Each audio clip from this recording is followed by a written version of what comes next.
Rends des infinies actions de grâce à Dieu. Dis merci à Dieu, dis merci à Dieu. Merci à Dieu. Dis merci à Dieu. Dis merci à Dieu, dis merci à Dieu, Seigneur. Je rends donc grâce ce matin. Je rends donc grâce ce matin. Je rends donc grâce ce matin. Nous élevons ton nom. Magnifions ton nom. Exaltons ton nom. Oh Jésus. Nul n'est comme toi. Nul n'est comme toi. Merci Seigneur. Tu fais des choses nouvelles. Merci Seigneur. Toi qui changes nos. Merci pour ton amour. Merci pour ta grâce. Merci Seigneur. Merci Seigneur. Merci Seigneur. Merci Seigneur. Merci pour toutes les choses. Nous te glorifions. Te magnifions. Te exaltons. Au nom de Jésus-Christ.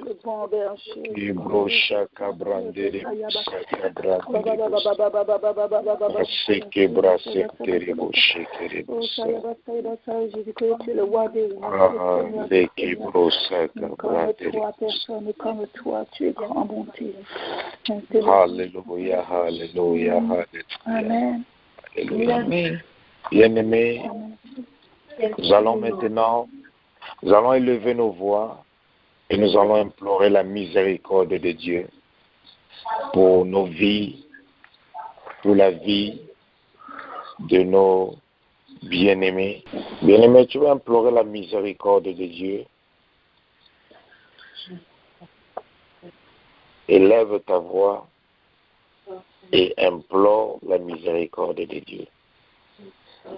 Pour tes péchés, pour les péchés de ta famille, pour les péchés de tes bien-aimés, pour les péchés de tes connaissances, implore la miséricorde de Dieu. Élève ta voix, tu implores la miséricorde de Dieu. C'est que les bons si, les bons si, que les bons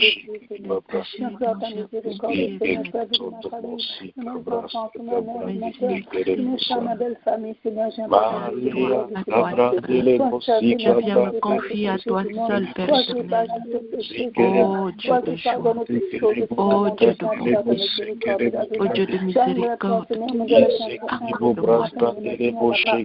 accorde-moi ton pardon, Père, pour toutes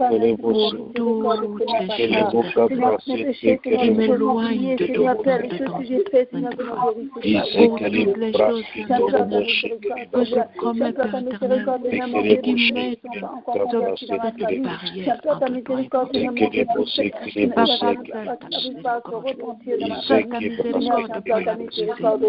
Seule ta miséricorde peut peut me révéler de mes torts, relever de mes péchés. Seule ta miséricorde, Père éternel, peut me pardonner, Père éternel, de tout ce qui sort de mon corps, de tout ce qui sort de mon bouche, ce qui offense ton nom, qui offense, Père éternel, qui offense, qui salit ma vie, Père éternel, qui salit mes voies, qui salit tous mes entreprises, qui salit, Père éternel, toutes tes marches dans ton pas, qui me fait tourner en rond, Père éternel. Pardonne-moi, Yahweh, pardonne-moi, Dieu, prends pitié de ta fille, prends pitié de tes servantes. Oh, Père éternel, je m'agenouille devant toi. Père éternel, je ne peux même pas les utiliser, mais toi qui sondes les cœurs, toi qui comptes les cœurs et les rochers, tu connais mes maintenant plus péchés, tu les connais, Père éternel, du bout des doigts, Père éternel, avant même que je ne pense, Père, toi qui les connais, pardonne-moi, miséricorde, Seigneur, miséricorde pour mes infidélités, miséricorde pour mes chutes, miséricorde pour mes envois, miséricorde, Père, pour ma vie, pour la colère, Papa, miséricorde pour mon comportement, pour mes caractères. Non, franchement, Père éternel. Pardonne ta fille. Pardonne ta créature. Pardonne-moi, Seigneur. Pardonne-moi, Papa, pour toutes ces iniquités, pour toutes ces choses qui m'ont mis dans la vie, Père éternel, dans les ténèbres, Papa.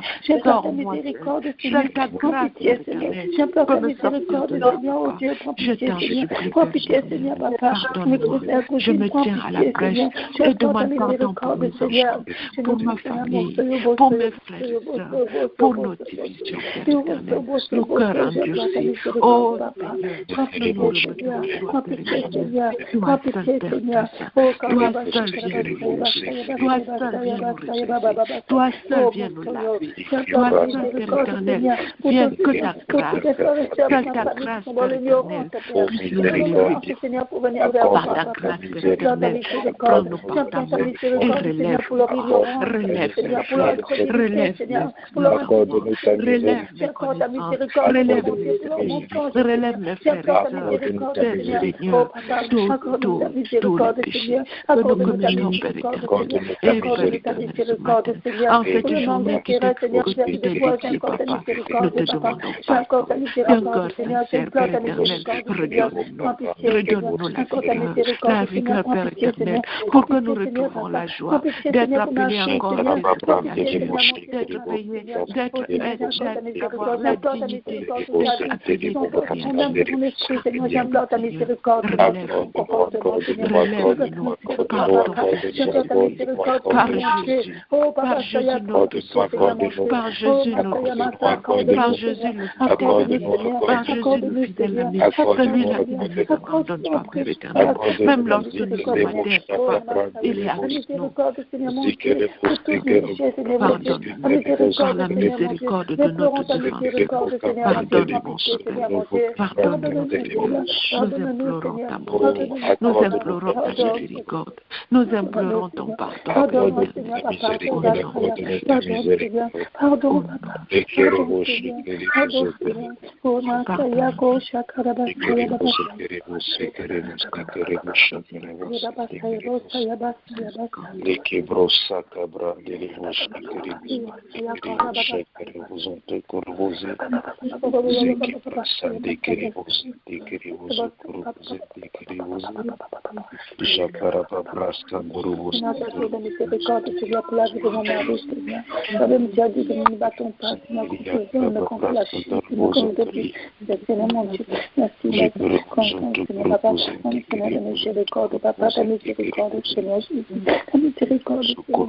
Alléluia, alléluia, alléluia, alléluia.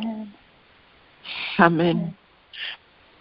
Bien-aimé, la miséricorde de Dieu apporte la guérison.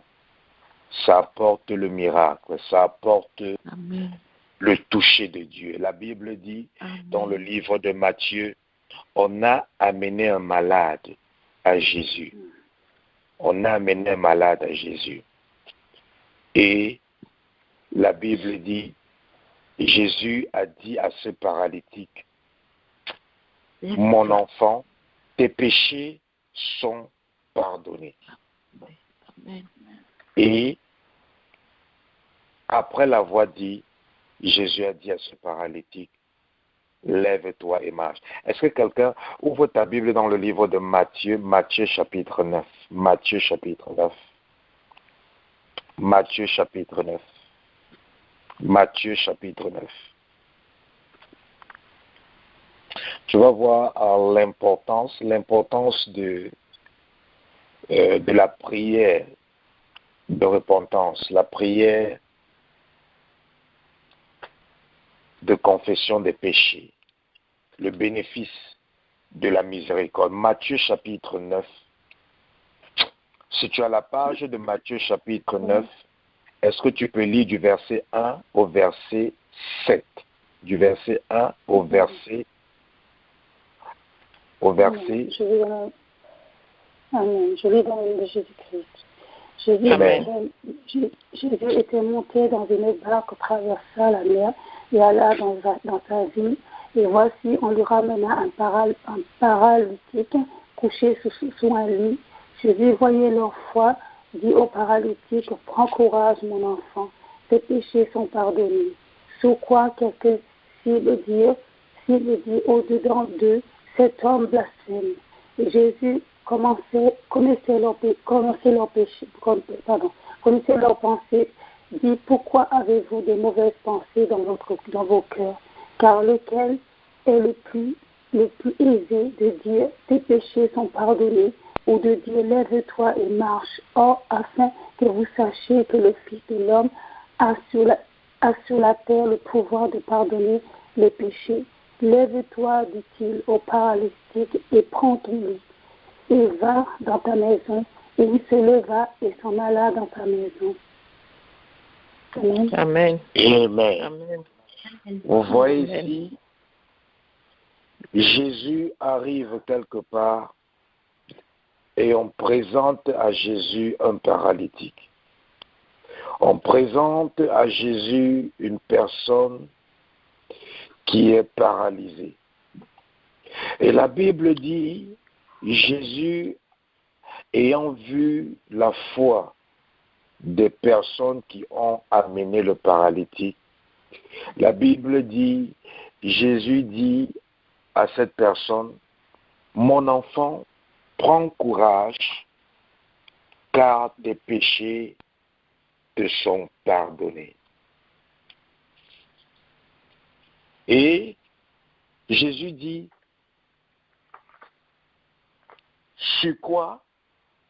Et la Bible dit que sur quoi quelques scribes disaient au-dedans d'eux, mais cet homme est en train de blasphémer.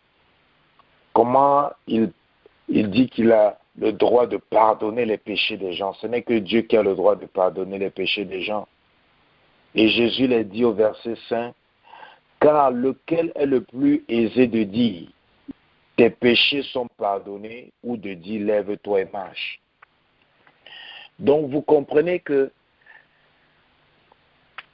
ce monsieur qui était paralytique avait besoin de la miséricorde de Dieu. Il avait besoin de la miséricorde de Dieu pour marcher. Il avait juste besoin de la miséricorde de Dieu pour marcher.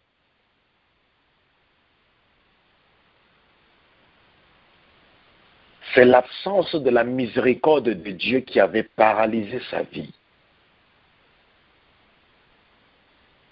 Donc c'est pour ça que lorsque un chrétien prend au sérieux la prière de repentance, la prière de confession des péchés, lorsqu'un chrétien est sérieux, lorsqu'il implore la miséricorde de Dieu, les miracles vont s'opérer dans sa vie.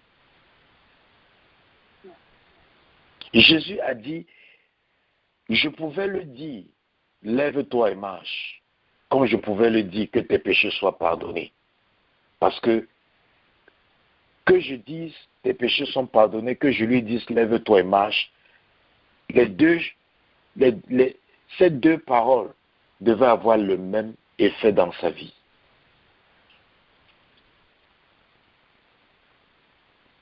Quand Jésus dit à quelqu'un lève-toi et marche, c'est parce qu'il a déjà pardonné les péchés de cette personne. C'est parce qu'il a déjà pardonné les péchés de cette personne. Quand il dit à quelqu'un lève-toi et marche, c'est parce qu'il a déjà pardonné les péchés de cette personne. Quand Jésus intervient dans la vie de quelqu'un, c'est parce que la personne a déjà obtenu miséricorde. Peut-être la personne n'a pas prié pour sa miséricorde, mais quelqu'un d'autre a imploré la miséricorde de Dieu pour lui. Oh, amen. Amen. Amen. Donc, bien aimé, il faut prendre au sérieux la prière de repentance. Ce n'est pas une prière qu'il faut seulement faire au bout des lèvres. Non, il faut que ça sorte du cœur. Parce que pendant que la miséricorde de Dieu descend sur la vie de quelqu'un, Dieu opère. Je me rappelle un monsieur avait cassé son pied. Il avait cassé son pied et il marchait avec des béquilles et il a glissé sur les escaliers. Il s'est étouffé. Et Et s'est étouffé, il s'est mis à pleurer. Il s'est mis à pleurer comme un enfant. Je parle de quelqu'un qui est au-delà de la soixantaine. Il s'est mis à pleurer comme un enfant. Parce que la douleur de son pied qui était cassé était vraiment atroce. Il s'est mis à pleurer comme un enfant à cause de la douleur. Et lorsqu'il était en train de pleurer, on m'a appelé pour prier pour lui. Dès que je voulais prier pour lui, je voulais chasser la douleur. Je voulais chasser ce qui affligeait son pied. Je voulais chasser tout esprit qui causait ce mal. Et à chaque fois que je voulais ouvrir ma bouche pour commander à la douleur de le lâcher, Dieu fermait ma bouche. Et la seule parole qui sortait de ma bouche, c'était « Ta miséricorde, Seigneur.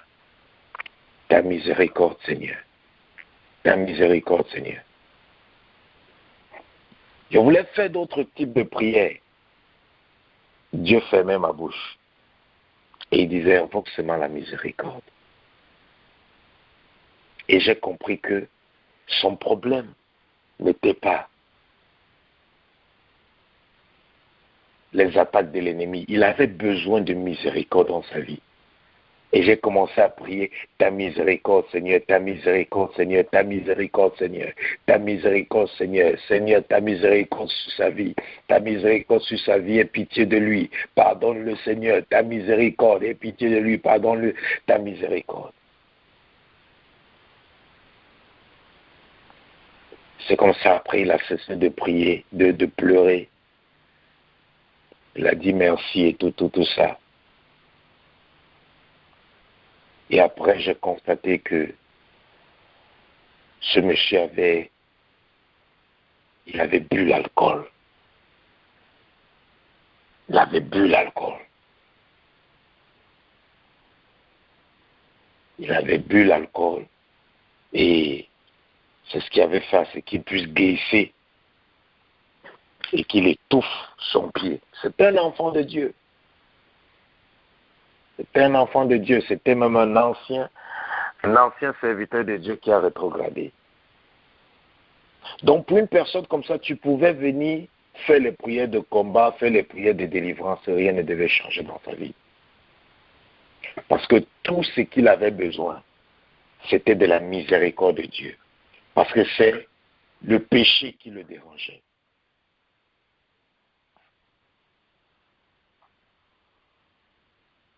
Quand je suis qu'il avait bu, qu'il était presque sous, mais la douleur l'a chassé la boisson dans son cerveau. Parce que quand il s'est mis à pleurer, le vin, la bière qu'il avait bu n'a pas pu calmer la douleur. Donc, bien aimé, quand tu implores la miséricorde de Dieu, sois sérieux parce que il y a la délivrance qui va suivre. Il y a le miracle qui va suivre après. Il y a la restauration qui va suivre. Amen. La miséricorde de Dieu est attachée à la guérison, c'est attaché à la restauration, c'est attaché au salut, c'est attaché au miracle, c'est attaché au prodige. Donc, il y a des situations dans nos vies qui persistent juste parce qu'on a besoin de la miséricorde de Dieu dans ce domaine de nos vies. Parce qu'il y a des domaines de nos vies où Satan nous accuse devant Dieu. Il dit, ton fils a fait ceci, ta fille a fait ceci. Satan peut de nous accuser. Et dans ce domaine-là, tu ne vas pas chasser les démons. Non, non, il te faut la miséricorde de Dieu là-bas pour arranger. Il faut la miséricorde de Dieu là-bas pour changer. Donc, bien-aimé, quand tu invoques la miséricorde de Dieu, sois sérieux. Il faut que ça sorte de ton cœur afin que tu puisses bénéficier de tout ce qui est attaché à cette miséricorde.